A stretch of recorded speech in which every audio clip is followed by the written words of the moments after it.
Hello, my name is Sonali and you are watching Sunday special episode of Around the World.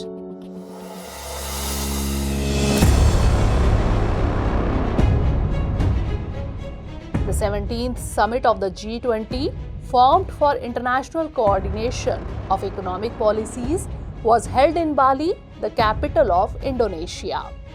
The Prime Minister of India, Shri Narendra Modi, also participated in this prominent summit along with the heads of state of the member countries.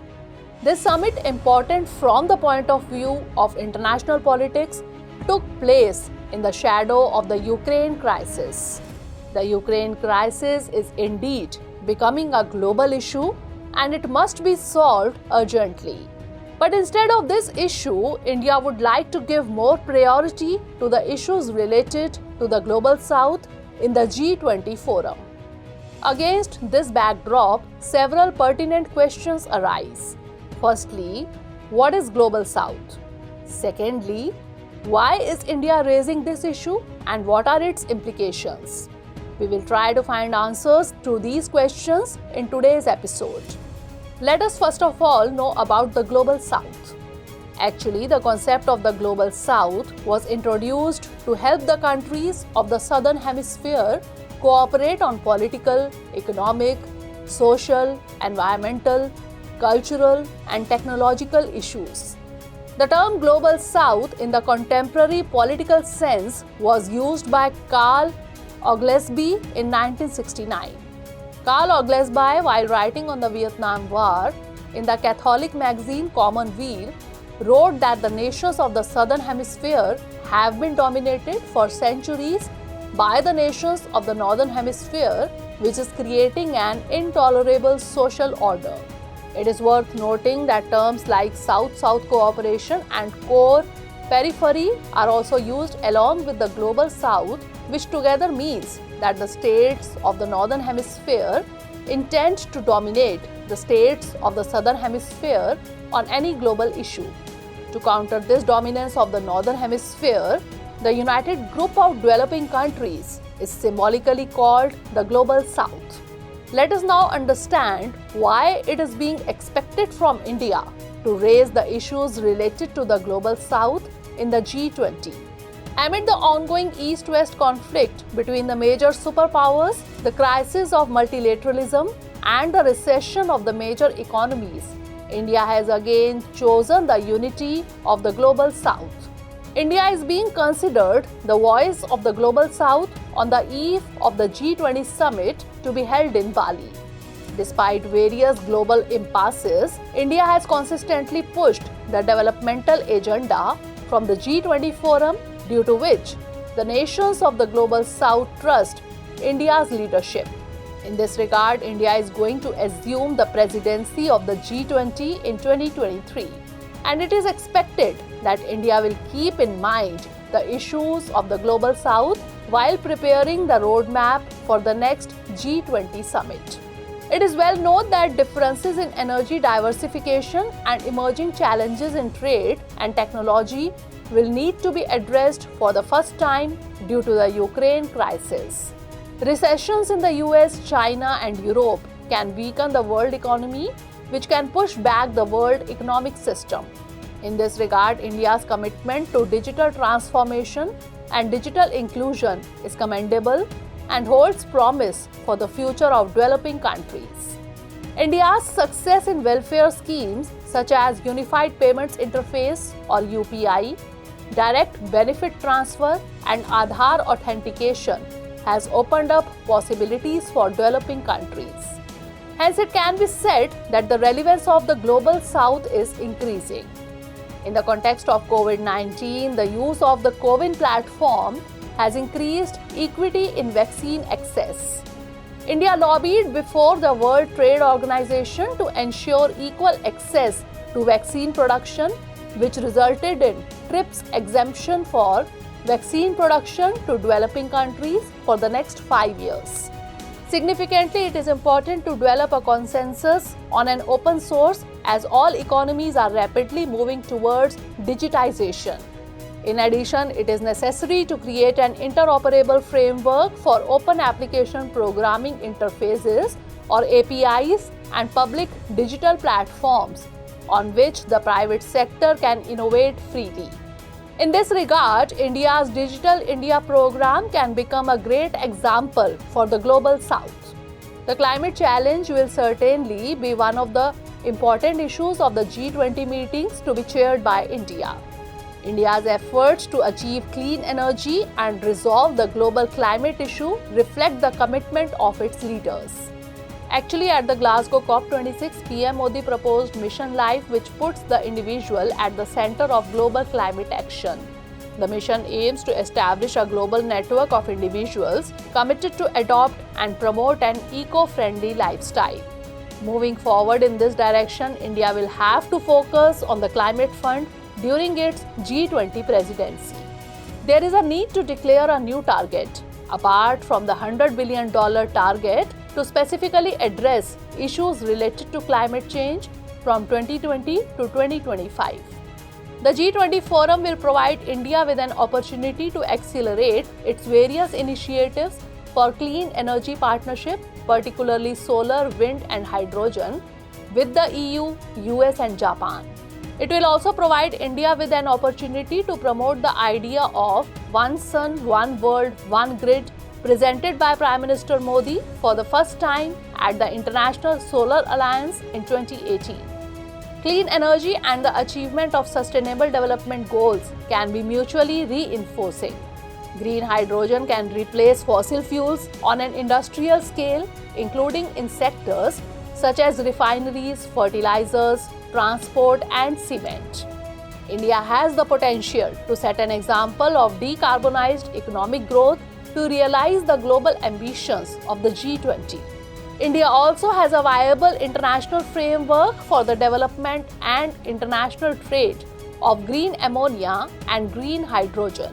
The G20 could work towards an extended and strengthened civil nuclear energy cooperation framework, including small modular reactors, given the support of civil nuclear energy in Europe due to energy market volatility. India's support of multilateralism matters when multilateral institutions are seen as underrepresentative and ineffective in present times. In this regard, India's re-evaluation of the global financial systems and ensuring adequate credit for a sustainable green transition reflects the traditional Indian spirit of 𝐸𝐶𝐻𝐵 𝐾𝐈𝐾𝐿, which means the world is one family. In recent years, India's global initiatives such as SAGAR, that is, Security and Growth for All in the Regions, Blue Economy and Clean Ocean, can give new energy and new dimension to the Global South. Significantly, the theme of the Bali Summit is Recover Together, Recover Stronger, which is very appropriate in the context of the COVID-19 pandemic and the Ukraine war. Significantly, climate change, the COVID-19 pandemic, the developments in Ukraine, and the global problems related to it together have wreaked havoc in the world. The global supply chain has been completely disrupted, and there is a crisis of supply of essential goods needed by a human to survive.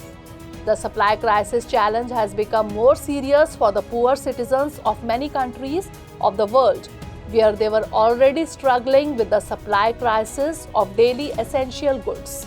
They do not have the economic capacity to deal with the double whammy, and unfortunately, even multilateral organizations like the UN have failed to resolve these challenges. In this regard, the way India supplied food grains, medicines, vaccines, etc. to the world, even during the COVID-19 pandemic, is commendable. Experts believe that the present decade belongs to India, and it is time to awaken new hopes beyond mercantilism, pandemics, war, and ideological conflicts. Hence, India needs to advance the unity of the Global South in the G20, which in turn will foster India's economic development. In the next segment, we will talk about other significant international news. Last week, a Russian missile dropped in the eastern part of Poland, adjacent to the border with Ukraine, in which 2 citizens of Poland lost their lives. To investigate this missile attack, the US hurriedly called an emergency meeting of the G7 and NATO leaders during the ongoing G20 summit in Indonesia. Poland is a member of NATO, and according to the NATO constitution, an attack on the sovereignty of a member country is considered an attack on the sovereignty of the entire NATO countries. Hence, if it is found in the investigation that the Russian missile fired on Poland is sponsored by Russia, then it will be considered an attack on NATO's sovereignty.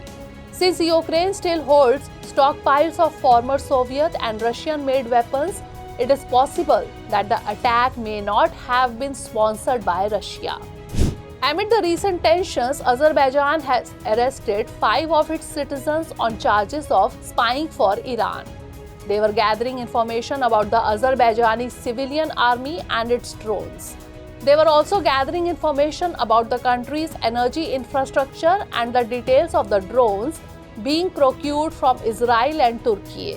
Tensions between Iran and Azerbaijan have escalated in recent times over the Zanzibar land corridor transport link on the Armenian-Iranian border.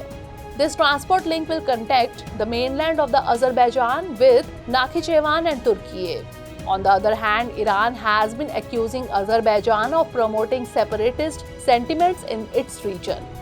Notably, millions of Azerbaijani ethnic groups live in the northern region of Iran. 8 months after the Russian invasion of Ukraine, the European Union has announced to launch a military assistance mission for Ukrainian troops. The European Union has started this mission for increasing its assistance in Ukraine. In this assistance mission, 15,000 Ukrainian soldiers will be trained in different EU member states. The mission will be led by French Vice Admiral Hervé Blagny. The mission could be a major effort to enhance, upgrade, and improve the capabilities of the Ukrainian military.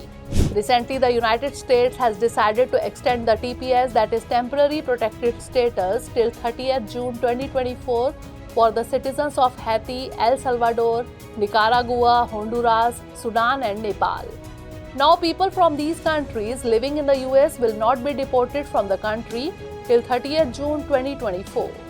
The US grants TPS status to a nation that is embroiled in a deadly armed conflict, pandemic, disaster, or civil war, and it is too dangerous for the citizens of these countries to return safely to their homelands. Last month, Ethiopians residing in the US were also given the TPS status due to the ongoing deadly armed conflict in Ethiopia. As the Russia-Ukraine war is elongating, Turkey's role in global politics is also increasing. Turkish President Recep Tayyip Erdogan maintains regular contact with Russian President Vladimir Putin through political and economic ties despite Western sanctions. In recent weeks, the world's food supply was at risk after Russia abruptly withdrew from the Black Sea Grain Initiative signed with Ukraine. Then Turkey saved the grain export agreement and helped the entire world. After several rounds of telephonic talks between Russia and Turkey, Russia has announced rejoining the original agreement mediated by Turkey and the United Nations. Notably, Russia and Ukraine signed the Black Sea Grain Initiative in July 2022. So that's all in this episode. Let us note down the question based on today's story. Define Global South. Evaluate India's role in the G20.